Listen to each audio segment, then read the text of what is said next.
Une formation des formateurs sur le droit international humanitaire se tient à Bobo-Dioulasso. Le secrétariat permanent du comité interministériel des droits humains et du droit international humanitaire organise cette rencontre. L'objectif est de doter les acteurs du droit et des forces de défense et de sécurité de notions qui seront partagées ensuite. Martin Zerbo, Ali Traoré.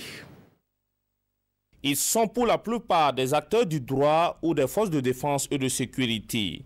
Ils sont ici à l'école du droit international humanitaire.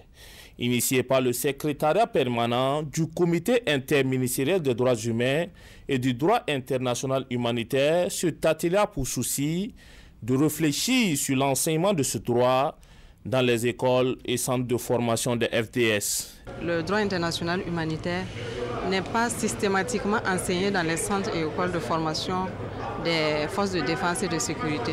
Donc on s'est dit que c'était nécessaire d'initier ce cadre d'échange et de réflexion pour faire l'état des lieux de l'enseignement même dans les différents centres et également dégager les perspectives.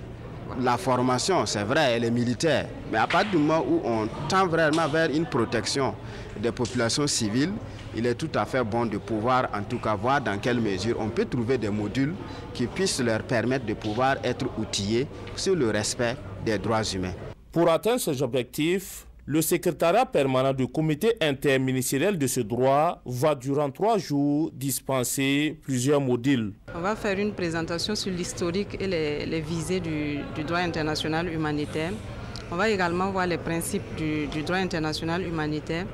On va voir les enjeux de l'enseignement du droit international humanitaire dans les centres et écoles de formation des FDS. L'ambition de cette structure est de veiller à la protection des droits humains lors des conflits armés. Un combat qui a débuté pour la structure depuis 2008.